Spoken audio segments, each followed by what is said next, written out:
Good morning children, welcome to grade 5। बच्चों, पिछली कक्षा में हम लोगों ने व्याकरण का पाठ 1 भाषा और व्याकरण से भाषा और उसके प्रकार के बारे में जाना था। तो बताइए, भाषा किसे कहते हैं? भाषा वह माध्यम या साधन है जिसके द्वारा हम अपने मन के विचारों या भावों का आदान प्रदान करते हैं। भाषा के 3 रूप होते हैं: मौखिक भाषा, लिखित भाषा, सांकेतिक भाषा। तो आइए अब आगे बढ़ते हैं। बच्चों, संसार में बहुत सी भाषाएं पढ़ी, बोली और लिखी जाती है। सभी देशों की अपनी अपनी भाषाएं हैं, जैसे हिंदी, अंग्रेजी, चीनी, रूसी, जापानी आदि। हिंदी हमारी राष्ट्रभाषा है क्योंकि यह हमारे देश के अधिकांश भाग में बोली और लिखी जाती है। अर्थात हिंदी भारत के अधिकतर भाग में बोली और लिखी जाती है। हिंदी को 14 सितंबर 1949 को संविधान में राष्ट्रभाषा का दर्जा दिया गया। इसी दिन हम हिंदी दिवस मनाते हैं। राजभाषा वह भाषा जो देश के कार्यालयों में कामकाज के लिए प्रयोग की जाती है, राजभाषा कहलाती है। मातृभाषा जिस भाषा को बच्चा अपने माता पिता और परिवार के लोगों से सीखता है, उसे मातृभाषा कहते हैं। जैसे आपकी कक्षा में कुछ बच्चे अपने घर में पंजाबी और बंगाली भाषाएं बोलते हैं। बच्चों, भारत में हिंदी के अतिरिक्त भी अलग अलग राज्यों में अनेक भाषाएं बोली और लिखी जाती हैं।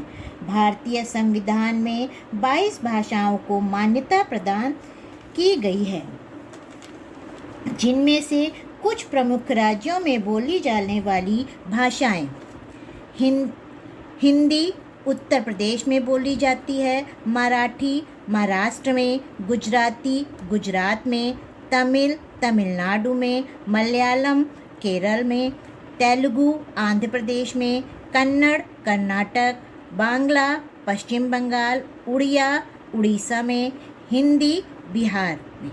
बोली किसी सीमित क्षेत्र में बोलचाल की भाषा को बोली कहते हैं। बोली छोटे क्षेत्र में बोली जाती है और भाषा बड़े क्षेत्र में बोली जाती है, जैसे ब्रज, अवधी, भोजपुरी आदि।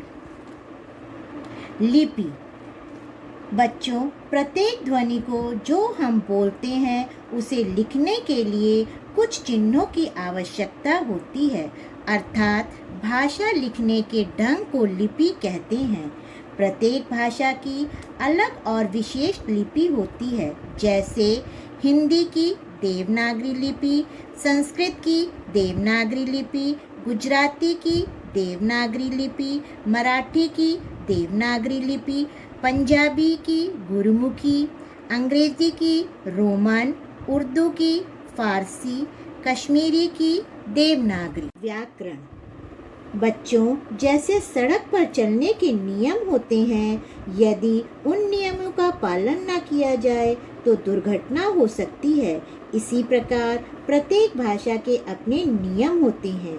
ये नियम ही भाषा को निश्चित रूप प्रदान करते हैं और ये नियम हमें व्याकरण के द्वारा ही प्राप्त होते हैं।